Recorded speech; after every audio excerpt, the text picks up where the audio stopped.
अस्सलाम वालेकुम। क्या हाल है बच्चों? उम्मीद करता हूँ आप सब बच्चे ठीक हैं और ये भी उम्मीद करता हूँ कि आप सब बच्चों ने लास्ट लेक्चर सुना है, पढ़ा है और कुछ बच्चों की क्यूरीज थी जो ग्रुप में उन्होंने डिस्कस कर ली। आई थिंक सो मेजॉरिटी बच्चों को वो लेक्चर समझ में आ गया था।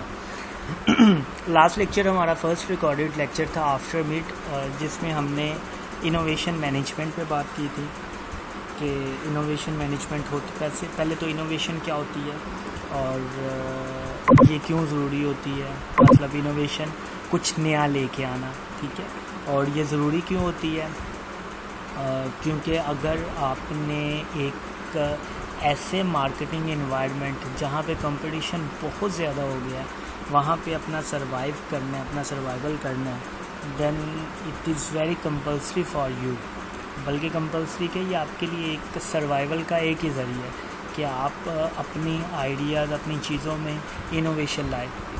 किसी भी कंपनी या किसी भी जो मल्टीनेशनल ऑर्गेनाइजेशन है उसके एग्जांपल ले लो तो आप देखोगे कि वो with in a specific time period, एक स्पेसिफिक टेन्योर के बाद अपनी प्रोडक्ट्स को चेंज करते रहते हैं।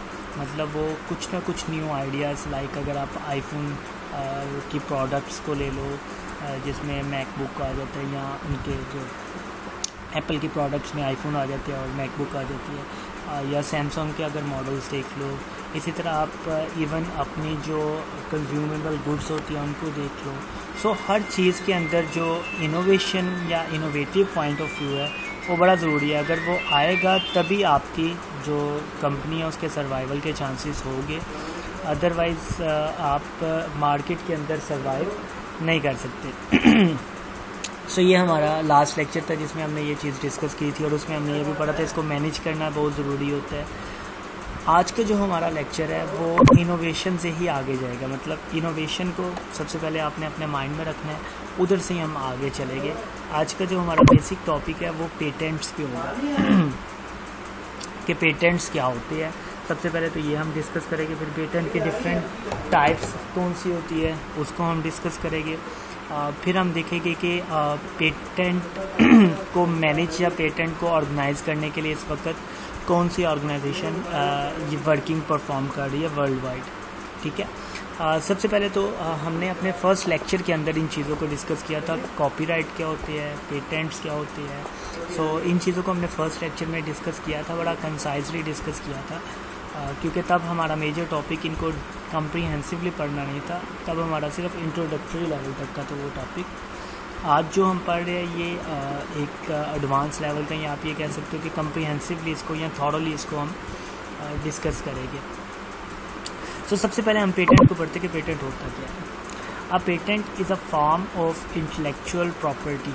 अगेन इंटेलेक्चुअल प्रॉपर्टी अगर हम चले जाए तो इंटेलेक्चुअल प्रॉपर्टी हमने डिस्कस किया था कि ये जो आपके माइंड की प्रॉपर्टी, एक तो आपकी फ़िज़िकल प्रॉपर्टी होती है, लाइक अगर मेरे पास एक मोबाइल है, अगर मेरे पास एक ज़मीन है, मेरे पास कुछ फर्नीचर है, फैंस, तो ये मेरी क्या है, फ़िज़िकल प्रॉपर्टी। एक इंटेलेक्चुअल प्रॉपर्टी होती है जो आपके माइंड की क्रिएशन होती है। समटाइम इसको हम टेसिट नॉलेज के नाम से भी एक टर्म यूज़ करते हैं कि जो टेसिट नॉलेज आपके माइंड के अंदर होता है, जो बुकिश लैंग्वेज में भी नहीं आया होता, समटाइम बुक में भी आ गया होता है।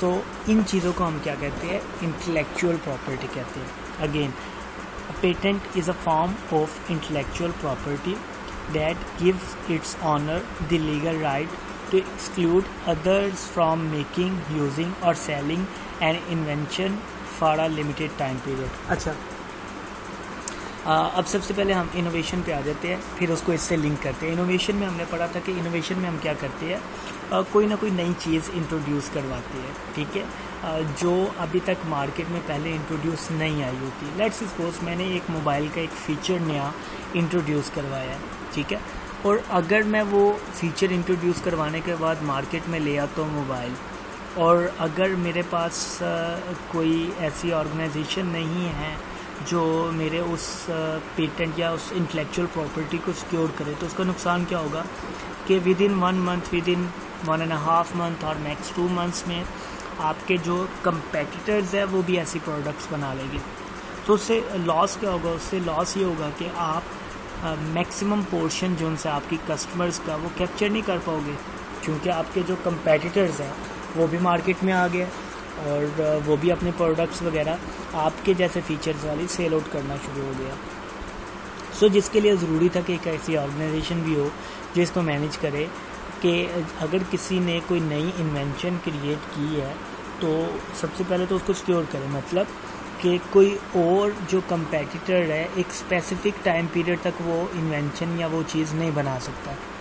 अब ऐसा भी नहीं होता, लेट्स सपोज अगर आपने एक नया फीचर इंट्रोड्यूस करवाया है अपनी कोई इलेक्ट्रॉनिक्स के अंदर या लैपटॉप के अंदर, तो ऐसा नहीं हो सकता कि आप पूरी ज़िंदगी के लिए या पूरी जो सी आपकी कंपनी की लाइफ है तब तक के लिए उसका उस जो आपका इनोवेशन है उस पर आप दूसरों को रोक सके या दूसरों को वो बनाने ना दे। एक स्पेसिफिक टाइम पीरियड होता है, नॉर्मली ये 10 से 15 साल का टाइम पीरियड होता है जब तक कोई दूसरा कंपेटिटर्स वो इनोवेशन यूज़ नहीं कर सकता है। उसके वो टाइम पीरियड के बाद क्या होता है कि कोई भी जो भी आपके कंपेटिटर्स भी है वो भी वो प्रोडक्ट वो इन्वेंशंस उनसे यूज़ कर सकते हैं। अब इस सारे जो हमने सिनेरियो डिस्कस किया है इसको ध्यान से सुनने के बाद अगेन हम इस डेफिनेशन को पढ़ते हैं। A patent is a form of intellectual property that gives its owner the legal right to exclude others from making, using and selling an inventions। दूसरों को रोकता है कि वो सेल या प्रोड्यूस ना करे या इस्तेमाल ना करे for a limited time period. Again जो हमने टाइम पीरियड की बात की, ये कोई हार्ड एंड फास्ट रूल नहीं है कि इतने टाइम पीरियड तक के लिए होता है या इतने, ये हर प्रोडक्ट टू प्रोडक्ट वेरी करता है और इसको जो डिफ़ाइन करता है या डिज़ाइन करता है वो एक अदारा करता है जिसको हम बाद में थोड़ी देर तक डिस्कस करते हैं। अच्छा, अब इसके बाद आ जाता है वेरियस टाइप्स ऑफ पेटेंट्स, कि आपकी पेटेंट की डिफरेंट टाइप्स जो उनसे उसको हमारा नेक्स्टली हमने डिस्कस करना है। अच्छा, इसमें सबसे पहले आपकी आ जाती है यूटिलिटी पेटेंट्स। अब यूटिलिटी पेटेंट्स क्या होते हैं इसको पहले हम डेफिनेशनल पॉइंट ऑफ व्यू से पढ़ते हैं, फिर हम इसको डिटेल में पढ़ेंगे। अ utility patent is the most common type of patent that people seek. This type of patent covers the processes, composition for matters, machines and manufacturers that are new and useful। अच्छा, मतलब ये patent की वो type है जिसके अंदर आपके processes आ जाते हैं। लेट्स सपोज गुड्स बनाने का, ये एक प्रोडक्ट मैं बनाता हूँ, मोबाइल बनाता हूँ, सो उसको बनाने का जो पहले फॉर्मली मेथड यूज़ हो रहा था वो एक आपको पता होगा एक साइकिल होता है, उसके थ्रू एक ऑपरेशनल जिसको हम प्रोडक्शन साइकिल भी कहते हैं उसके थ्रू मोबाइल की मैन्युफैक्चरिंग होती है। अब आपने क्या किया with your knowledge, with your creativity और after spending a lot of time and money upon your research, उसके बाद आपने एक कंक्लूजन ड्रॉ किया कि एक और प्रोसेस है जिसके थ्रू हम ये मोबाइल्स को कम कॉस्ट में बना सकते हैं। ठीक है, अब वो आपका क्या है, जो आपने वो प्रोसेस इंट्रोड्यूस करवाया है वो आपके लिए एसेट है कि आपने इतनी मेहनत करके अगर वो प्रोसेस इंट्रोड्यूस करवाया है और कल को वही प्रोसेस कोई और कॉपी कर ले, तो मेरा नहीं ख्याल अगर ऐसे होने लगेगा तो कोई भी कंपनी कुछ इनोवेशन की तरफ जाएगी, क्योंकि उन्हें बहुत पैसा भी खर्च करना पड़ेगा। इतना पैसा खर्च करने के बाद क्या होगा कि with in 1 month, with in 2 months आपकी कॉपी कर ली जाती है। सो सबसे पहली जो आपकी टाइप है वो है यूटिलिटी पेटेंट, जिसके अंदर प्रोसेस इसका पहला है कि कुछ प्रोसेस भी आपके इंटेलेक्चुअल प्रॉपर्टी का पार्ट्स होते हैं। कंपोजिशन ऑफ मैटर्स आ जाती है, मशीन्स आ जाती है, समटाइम आपने मशीन्स बड़ी अच्छी न्यू मशीन इंट्रोड्यूस करवा ली है, ठीक है, तो ये भी आपकी पेटेंट्स में आ जाएगी। अच्छा, उसके बाद कहते हैं कि utility patents can also be obtained for new and useful improvement to existing process, composition of matter, machine and manufacturing. मतलब क्या है कि सिर्फ ये नहीं हो सकता कि आपने कोई न्यू प्रोसेस इंट्रोड्यूस करवा दिए या न्यू जो सी या मशीन इंट्रोड्यूस करवा दिए। समटाइम ऐसा होता है कि आप अपनी प्रीवियस मशीन के अंदर कुछ अमेंडमेंट्स करते हैं, कुछ चेंजेस करते हैं और उसको मार्केट में इंट्रोड्यूस करवाते हैं। तो यूटिलिटी पेटेंट्स में ना सिर्फ न्यू इनोवेशंस बल्कि जो आपकी प्रीवियस प्रोडक्ट है उसमें अगर कुछ इनोवेशंस आई है तो वो भी यूटिलिटी पेटेंट्स में आ जाएगी।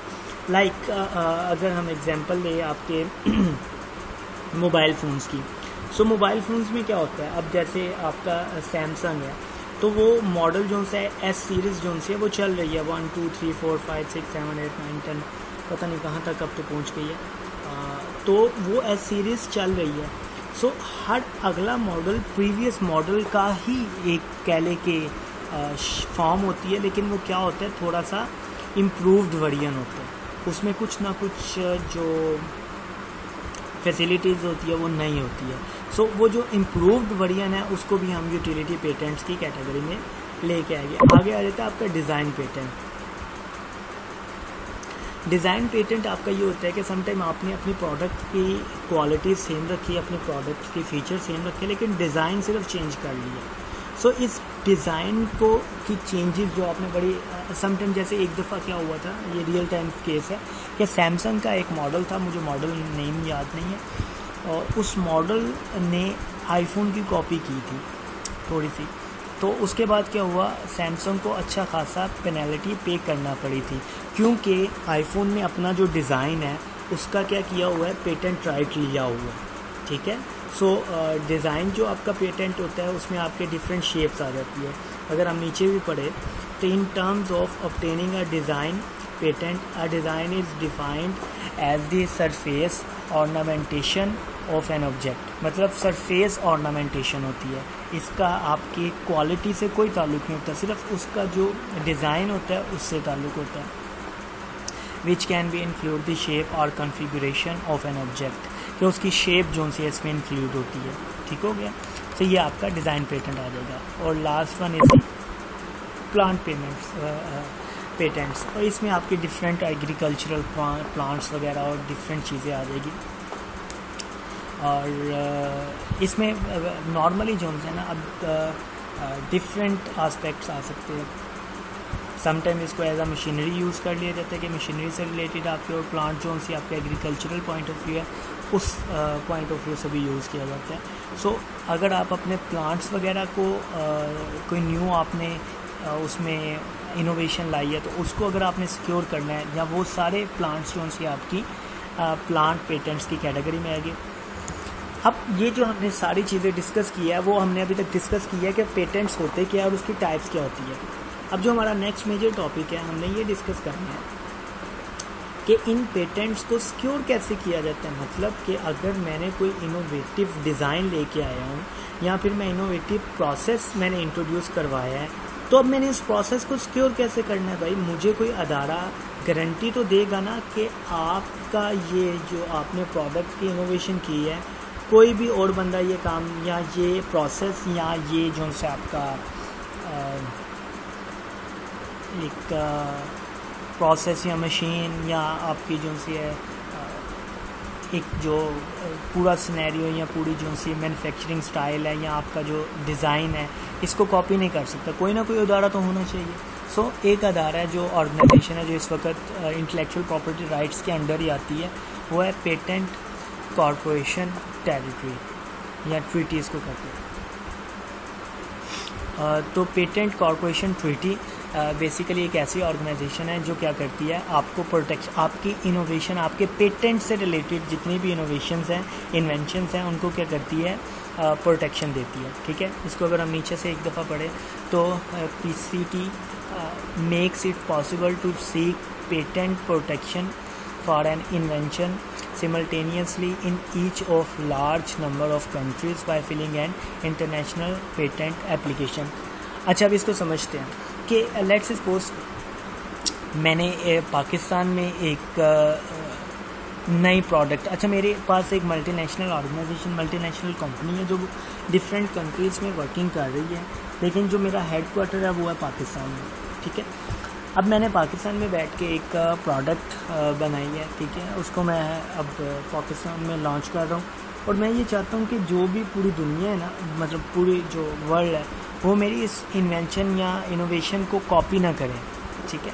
सो मैं क्या करूँगा, मैं पेटेंट कॉर्पोरेशन ट्रीटी में अपनी एक इंटरनेशनल पेटेंट एप्लीकेशन लिखूँगा, अच्छा फिल करूँगा, और उसके बाद फिर ये सबमिट करवा दूँगा। अच्छा, इससे होगा क्या, जितनी भी आपकी पेटेंट कॉर्पोरेशन ट्रीटी से इंगेज या उसके कॉन्ट्रैक्ट में इंक्लूडेड कंट्रीज़ होगी, वो उस बाउंड हो जाएगी कि जो मैंने इन्वेंशन की है फिर वो उसकी कॉपी नहीं कर सकती। अगेन, अगर मैं इंटरनेशनल पेटेंट एप्लीकेशन फॉर्म को फिल करता हूँ, उसको सबमिट करवाता हूँ सक्सेसफुली, तो उसका फ़ायदा ये होगा कि मेरी जितनी भी इन्वेंशंस होगी उसको कोई भी कंट्री कॉपी नहीं कर सकती जो कि पेटेंट कॉर्पोरेशन ट्रीटी के साथ इंगेज है। ठीक है, इसी चीज़ को हमने पॉइंट नंबर 2 में डिस्कस किया है। सच एन एप्लीकेशन में be filed by anyone who is national और resident of a PCT contracting state.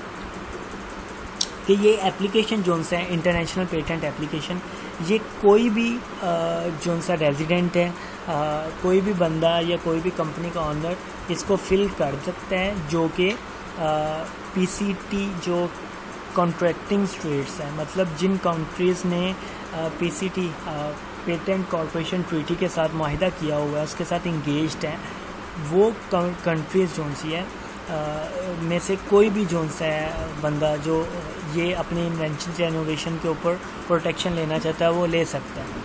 ठीक है, और जितनी भी कंट्रीज़ होगी इसके साथ इंगेज, वो सारी बाउंड होगी कि वो फिर उस इन्वेंशन को कॉपी नहीं कर सकती। ठीक है, और यही नेक्स्ट पॉइंट में है कि आपकी जितनी भी ऑल कॉन्ट्रैक्टिंग स्टेट्स है वो बाउंड हो जाएगी कि वो इस जोन से है, मेरा डिज़ाइन है या फिर मेरा कोई प्रोसेस है या फिर मेरी कोई मशीन है, इसको वो कॉपी नहीं कर सकती। ठीक नहीं,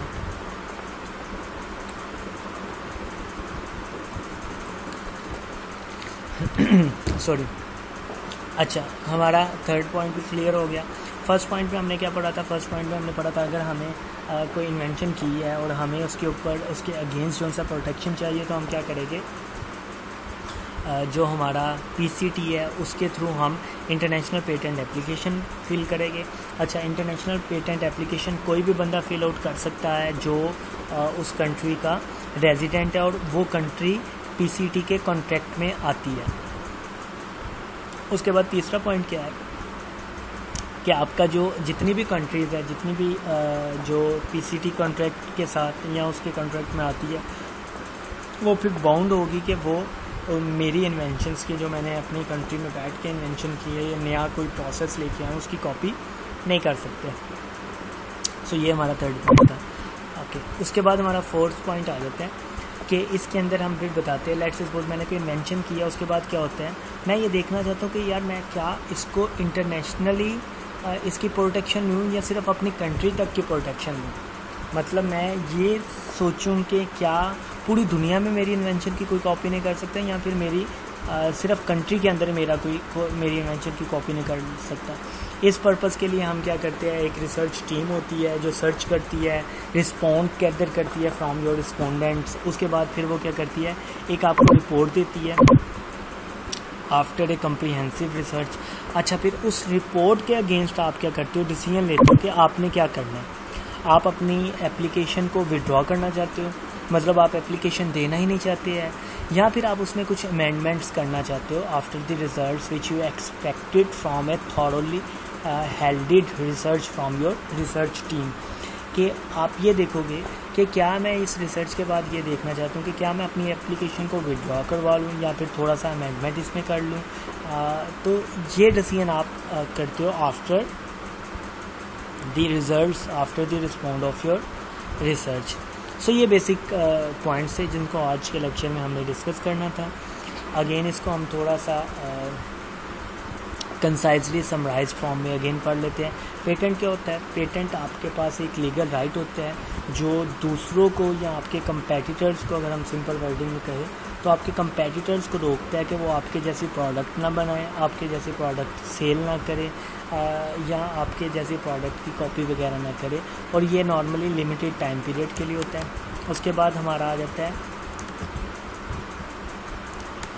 टाइप्स ऑफ पेटेंट, जिसमें हमने सबसे पहले यूटिलिटी पेटेंट पढ़ा था। यूटिलिटी पेटेंट क्या होता है? बेसिकली ये आपके मैन्युफैक्चरिंग प्रोसेसेस और उसके अलावा मशीन्स और आपकी जितनी भी फैक्ट्री से रिलेटेड आपकी इन्वेंशंस होती है उसको ये यूटिलिटी पेटेंट्स करता है, इसी तरह प्लांट पेटेंट्स आपके आ जाते हैं, उसी तरह आपका डिज़ाइन पेटेंट आ जाते हैं, जो आपका सरफेस ऑर्नामेंटेशन होती है, मतलब आपकी डिज़ाइन से रिलेटेड जितनी भी आपकी राइट्स या पेटेंट्स होते हैं या इन्वेंशंस होती है उसको सिक्योर करते हैं। उसके बाद फिर पेटेंट कॉर्पोरेशन ट्रीटी आ जाती है। पेटेंट कॉर्पोरेशन ट्रीटी का बेसिक पर्पस ही ये होता है कि इसने आपको पेटेंट्सों से आपके जो इन्वेंशंस है उसकी प्रोटेक्शन करनी होती है, ठीक है। आप इंटरनेशनल पेटेंट एप्लीकेशन वगैरह सबमिट करवा सकते हो through which you can bound the other countries कि वो आपके जो इन्वेंशन है उसकी कॉपी ना करे। उसके अलावा आपके कर सकते हो, ये कोई भी बंदा जो उस टेरिटरी में आता है जो पीसीटी के कॉन्ट्रैक्ट में है, तो वो बंदा ये एप्लीकेशन दे सकता है, ठीक है। उसके बाद आप रिसर्च करते हो, थॉरली रिसर्च करते हो और उसके अगेंस्ट आप डिसीजन लेते हो कि आपने अपनी एप्लीकेशन को विड्रॉ करना है या आपने अपनी एप्लीकेशन को कोई अमेंडमेंट करनी है या फिर इसको ऐसे ही जाने देना। सो ये आज का हमारा टॉपिक था और इससे रिलेटेड अगेन कोई भी क्वेश्चन हो किसी भी चीज़ की, अगर आपको समझ ना आई हो तो ग्रुप में डिस्कस कर लेना, हम इसको नेक्स्ट लेक्चर में कवर करने, नेक्स्ट लेक्चर स्टार्ट करने से पहले इसको हम कवर कर लेंगे। ओके बच्चे, स्टे ब्लेस्ड।